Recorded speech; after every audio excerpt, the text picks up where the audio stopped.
Bien, continuamos. En la segunda parte de esta lección, que se titula El cobro de los impuestos bajo el sistema monárquico de Israel. Se nos dice que en la época de Samuel se cobraban unos impuestos que tenían que ver con una décima parte, el diezmo del grano, de la uva, del ganado, todo lo tenían que traer los súbditos, pero oiga bien, una vez al año. Eso no ha cambiado, los impuestos siguen siendo una vez al año, a menos que haya unos impuestos que sean en el comercio, lo que se llama el comercio continuo, donde el impuesto es debido a lo que usted compra, al comercio, cómo se mueve, etcétera, etcétera, que hay un impuesto continuo, pero en la mayoría de los países el impuesto general es una vez al año. Bien, en este tiempo se cobraba impuesto a base de especias con motivo de la coronación, oiga esto, del soberano. Eso es número uno. Número dos, se hacían recaudos para sostener al ejército y proveer la defensa durante las guerras.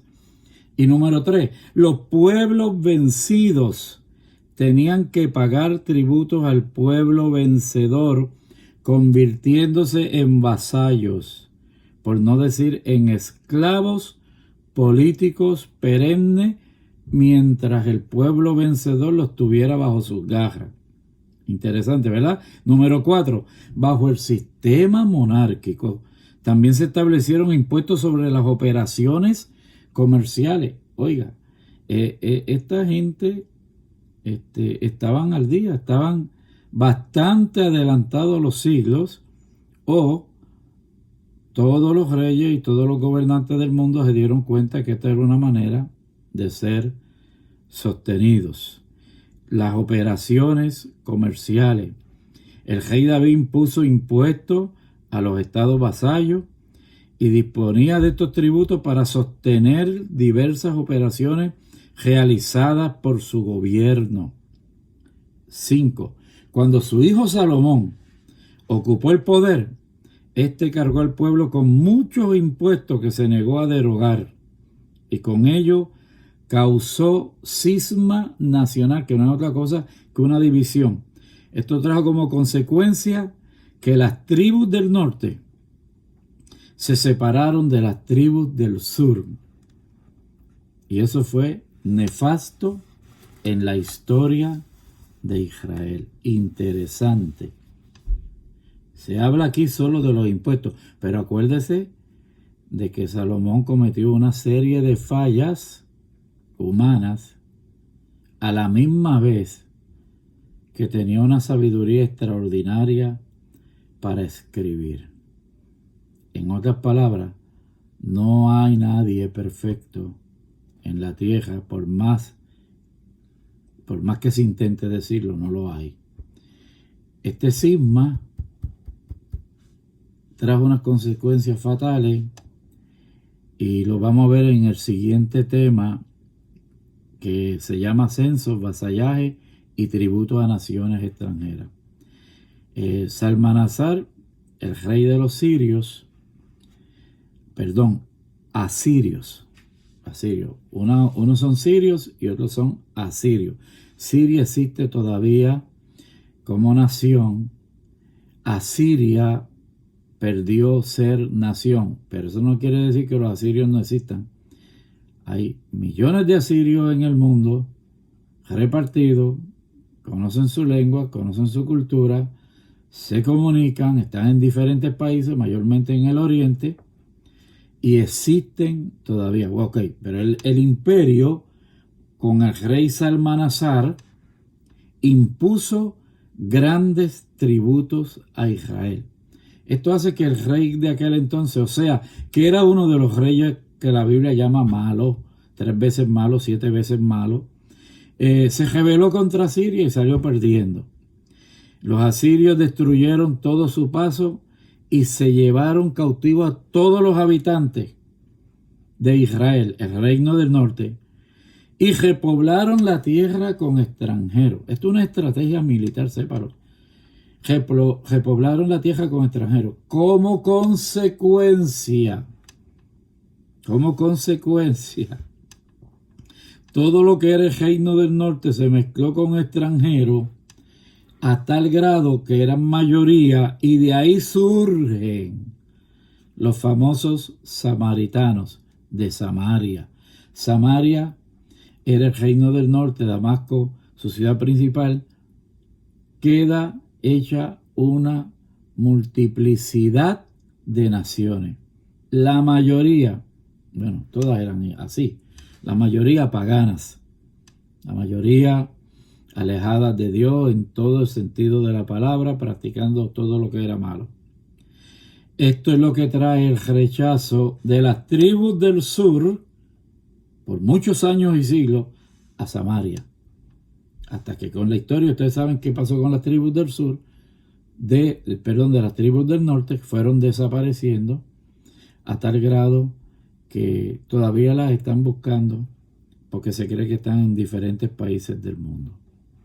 Entra Nabucodonosor, gobierna sobre Israel. Nabucodonosor tiene una política ya diferente. Nabucodonosor no es Asirio, es Babilonia.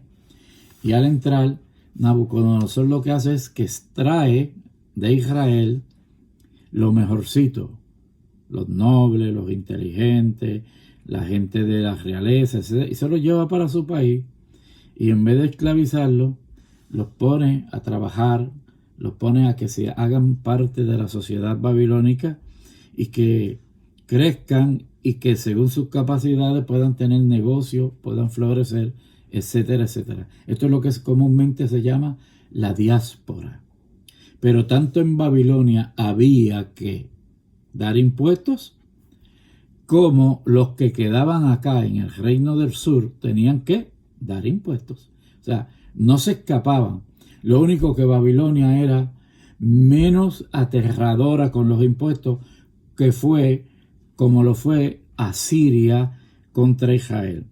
Pero luego viene el gobierno de Ciro. Ustedes recordarán que en el libro de Isaías, Dios habla de Ciro y dice, mi siervo Ciro. Oiga, o sea, Dios utilizó a Ciro para que fuera bendición para Israel, no solo el Israel que estaba en Babilonia, sino el Israel que estaba en Palestina. Sí, oigan bien, en Palestina. Los palestinos hoy reclaman que Palestina es de ellos. No, señor. Desde estos tiempos, Israel era el que vivía en Palestina. Ustedes saben lo que pasó luego en la historia. Entonces, Ciro es que promueve que se vuelva a Israel, que reconstruyan, que lo ayuden. De ahí es que salen Nehemías y Esdras, dos personas muy importantes en la historia de Israel, de ese Israel antiguo. Muy bien. En la tercera parte de esta lección se llama el censo y las contribuciones durante el Imperio Romano. El Imperio Romano fue extremadamente poderoso y a donde llegaba se dejaba sentir en todo el sentido de la palabra.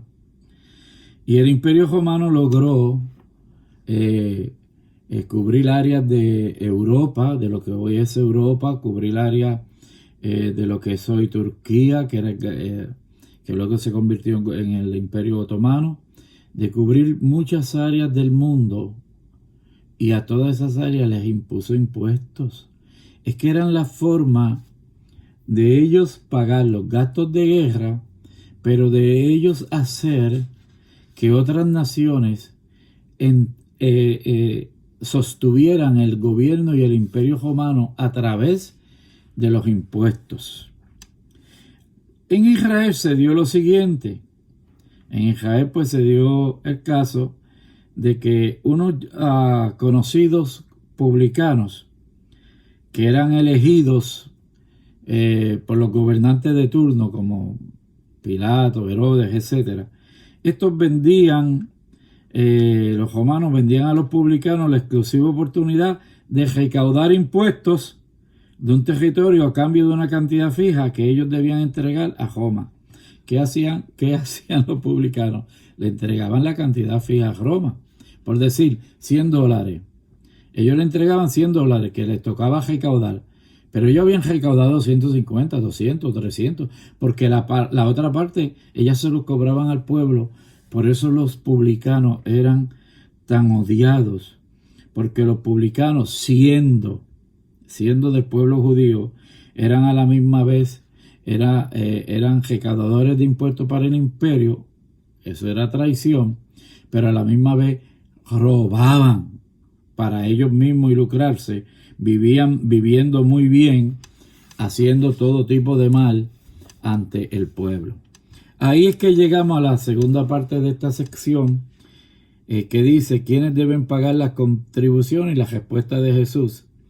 Ahí es donde llegamos al momento histórico que está aquí en la lección, en la lectura, debí decir, donde nos dice que llegan por allí por la puerta de la casa y le preguntan a Pedro, el maestro de ustedes paga impuestos,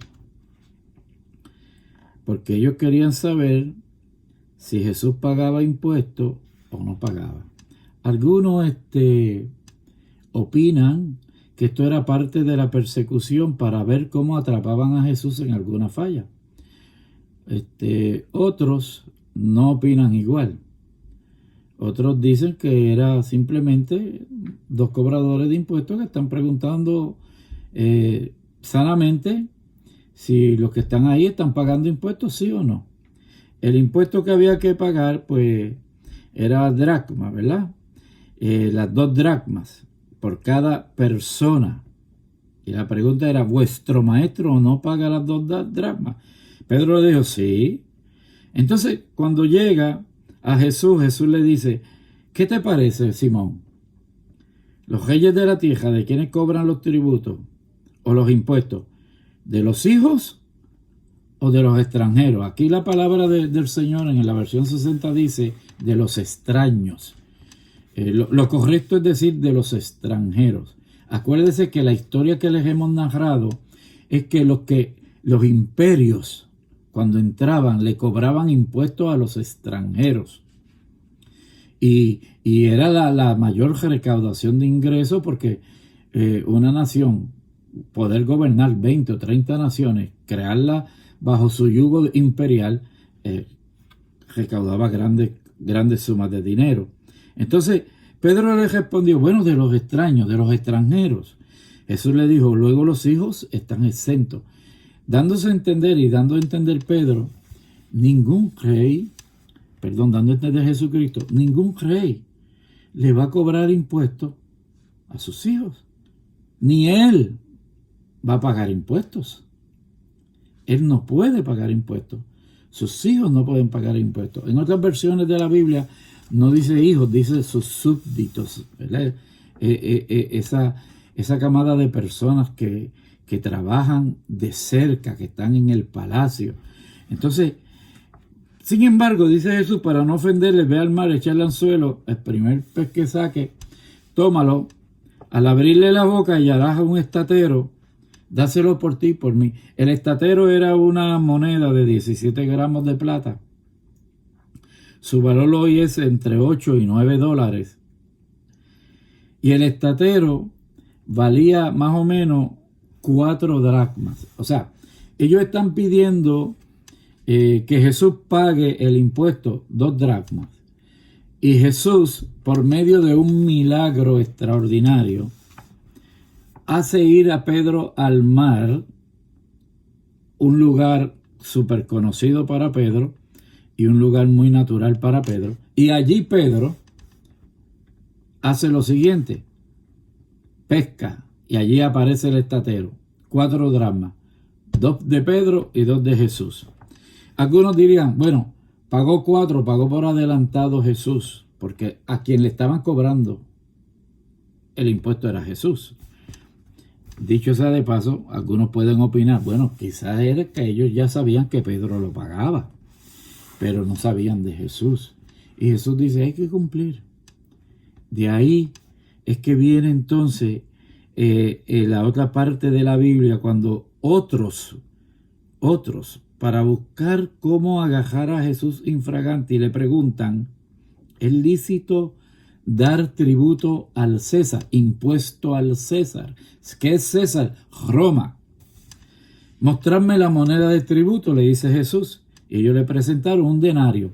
Un denario era el salario de una persona al día. Entonces le dicen a Jesús, ¿de quién es? Jesús le dice, ¿de quién es esta imagen y la inscripción? Le dijeron, de César, y le dijo, pues dad a César lo que es de César y a Dios lo que es de Dios. En otras palabras,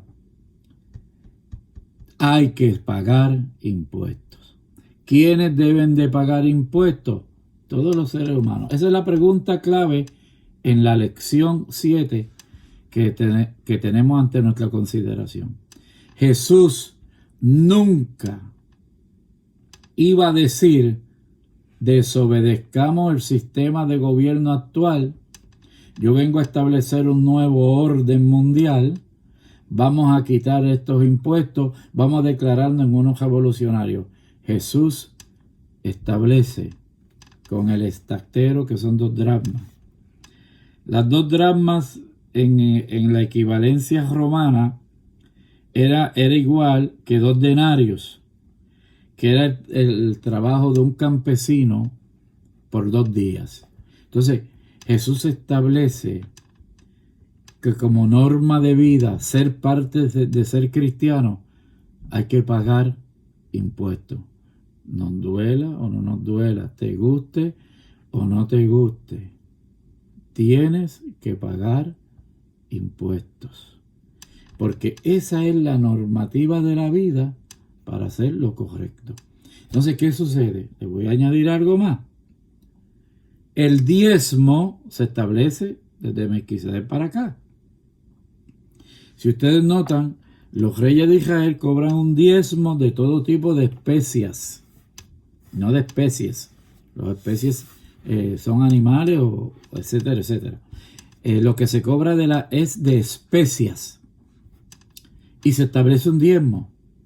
La iglesia ha seguido el sistema del diezmo. Pase lo que pase, la iglesia se mantiene y mantiene su culto, mantiene sus obreros, mantiene su trabajo, mantiene todo lo que es el aparato religioso, todos los concilios basados principalmente en el diezmo. Algunos dicen que es injusto, algunos dicen que no se debe dar, algunos dicen esto o aquello o lo otro. Pague el diezmo. Demuestre que usted y yo servimos a Dios en esta tierra.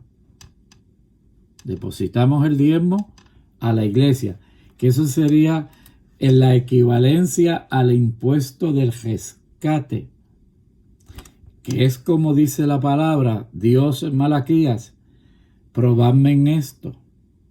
Yo abriré las ventanas de los cielos y derramaré sobre vosotros bendición. Entonces, el impuesto de rescate era para protección, para Dios bendecir. El diezmo tiene una promesa de bendición. Dios mismo lo autoriza y Dios mismo dice, probadme, para que ustedes vean cómo yo los bendigo. Pero por otro lado tenemos la encomienda de los impuestos y tenemos que pagarlo. Así que el Señor te bendiga poderosamente y el Señor alumbre tu vida en todo. Pastor y miembros de iglesia, que tengan en esta lección una bendición muy grande de entender que somos responsables en lo espiritual y somos responsables en lo natural, en lo religioso y en lo político. Somos responsables y somos ciudadanos de bien. Dios los bendiga.